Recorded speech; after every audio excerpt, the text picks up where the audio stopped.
Hi மக்களே, எல்லோருக்கும் வணக்கம். நம்ம இந்த பதிவில் ஒரு 4 மாவட்டத்தை பற்றி பார்க்க போகிறோம். அதில் பார்த்தீங்கன்னா ஒன்று வந்து சிவகங்கை, காரைக்குடி, மானாமதுரை, திருப்பூர். நேற்று சிவகங்கையில் ஒரு நிகழ்வு நடந்திருக்கு. ஒன்று நடந்திருக்கு. அந்த இன்சிடென்ட் என்னன்னு பார்த்தீங்கன்னா, ஒரு நான் தமிழன் கூட்டத்தில் ஒரு கட்சியோட நான் தமிழ் கட்சியில் ஒரு உறுப்பினர் பேச முற்பட்டுருக்கிறாரு. அவர் அனுமதி கேட்டிருக்கிறாங்க. அங்கே திமுக கும்பல் என்ன பண்ணியிருக்கோன்னா அத்துமீறி, அதாவது சேரெல்லாம் தூக்கி அடித்து, அவங்களோட செய்தியாளர்கள் அடித்து 4 மிதி 4 குத்து 4 ஒத்தை இதெல்லாம் பூமை குத்தா பற்றி இருக்கிறாங்க. இதெல்லாம் வாங்கிட்டு இந்த செய்தி வந்து எந்த ஊடகத்துலையும் வரல. இந்த அடித்த கும்பல் யாரும் கேட்டாலும் நீங்களே சொல்லுவீங்க, அது திமுக தான். யாரும் சொல்ல வேண்டியதில்லை, திமுக வந்து ஒரு ரவுடி கட்சிங்கிறது எல்லாரும் அறிந்த உண்மை. ஓகே. அப்புறம் இந்த சிவகங்கை மாவட்டத்தில் யார் இந்த மாதிரி பிரச்சனைலாம் தூண்டி விட்டதுன்னு பார்த்தீங்கன்னா, நம்ம பெரிய கருப்பன் அந்த மாதிரிலாம் பண்ண மாட்டாங்க அப்படின்னு பார்த்தா, அவர் ஜாலியாக டைப்பு அப்படின்னு பார்த்தாக்கா, இல்லை அவர் இந்த மாதிரி வேலையும் செய்வார் அப்படின்னு தான் சொல்கிறாங்க. அப்புறம் நம்ம பெரிய கருப்பன் வந்து கடந்த 10 வருஷமாக வந்து சிவகங்கை மாவட்டத்தில் மினிஸ்டராக இருக்கிறாரு. அதோட சேர்த்து இன்னொரு ஆள் அறிமுகப்படுத்துறதுனா சிதம்பரம், சிதம்பரம். அவர் சிவகங்கை மாவட்டம் காரைக்குடி. இவர் 10 வருஷம் ஃபினான்ஸ் மினிஸ்டராக 10 வருஷம் மினிஸ்டராக இருந்தார். அவங்க அந்த அதாவது சிவகங்கை மாவட்டம் எடுத்திங்கன்னா மிக பொருளாதாரத்தில் பின்தங்கிய மாவட்டம்னு சொல்லலாம். அதில் மெயினாக சொன்னால் சிவகங்கை மாவட்டம், அதில் 3 மாவட்டம் வரும். ஒன்று வந்து தென்காசி, ராமநாதபுரம், சிவகங்கை. இந்த மோஸ்ட் எக்கனாமிக்கலி பார்த்தீங்கன்னா ரொம்ப டவுனான மாவட்டம் பார்த்தீங்கன்னா நம்ம சிவகங்கை மாவட்டம்னு சொல்லுவோம். இவர் நம்ம அவர்கிட்ட ஒரு சில கொஸ்டின்களை முன்வைத்து மக்களுக்கு எந்த மாதிரி நலத்திட்டங்கள்லாம் கடந்த 10 வருஷத்தில் நீங்கள் செஞ்சுருக்கீங்கன்னு கேட்கல. அவருக்கு வந்து ரோடு போட்டிருக்கேன், லைட்டு போட்டிருக்கேன், இதை மாதிரி விஷயங்களை தான் அவர் நான் மக்களுக்கு நான் நல்லா பண்ணிட்டேன், இந்த மாதிரி செஞ்சுருக்கேன் அப்படின்னு முன் வச்சார். அங்குள்ள ரோடை நம்ம போயிட்டு பார்த்தோம்னா அந்த ரோடும் அந்த அளவுக்கு இல்லை, அது ஒரு ஒர்த்தாக இல்லை. அப்புறம் கடந்த 5 வருஷத்தில் மட்டும் இவர் 10,000 வீடு அட்வைஸ் பண்ணியிருக்காருன்னு சொல்லுவோம்.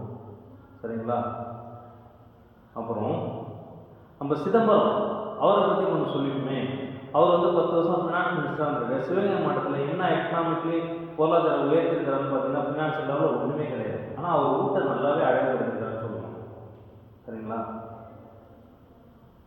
அப்புறம் அங்கே மக்களுக்காக வந்து என்ன மாதிரி விஷயங்கள் நலத்திட்டங்களை பண்ணியிருக்காங்கன்னா நம்ம டீப்பாக அனலைஸ் பண்ணக்கூட.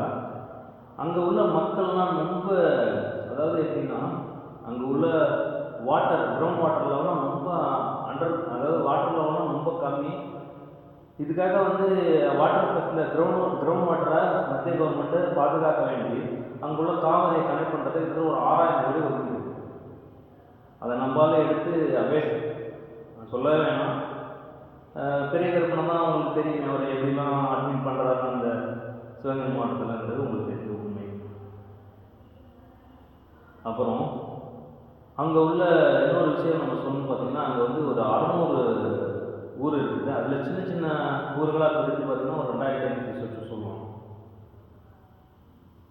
அங்கே பார்த்தீங்கன்னா வாட்டரே இல்லாமல் பிகமிய டெசர்ட்டாக மாறிட்டு எனக்கு ஒரு 10 வருஷம் கழிச்சு பார்த்தீங்கன்னா அது ஒரு பாலைவனமாக தான் இருக்கும். அதாவது தமிழ்நாடு அரசு அதை எக்கனாமிக்கலி பார்த்தீங்கன்னா அதை உயர்த்தணுங்கிற அந்த எண்ணமே இல்லை. பட் வெளியில் அவங்களுடைய ப்ரெஸ் மீட்டு இல்லை அவங்களுடைய மீட்டிங்லாம் என்ன சொல்கிறாங்கன்னா 5,300 கோடி ஒதுக்கிறாங்க, அங்கே ஒரு எம்ஆர்எஃப் நிறுவனம் இண்டஸ்ட்ரி ஓப்பன் பண்ணணும். அது ஆல்ரெடி இருக்குங்க.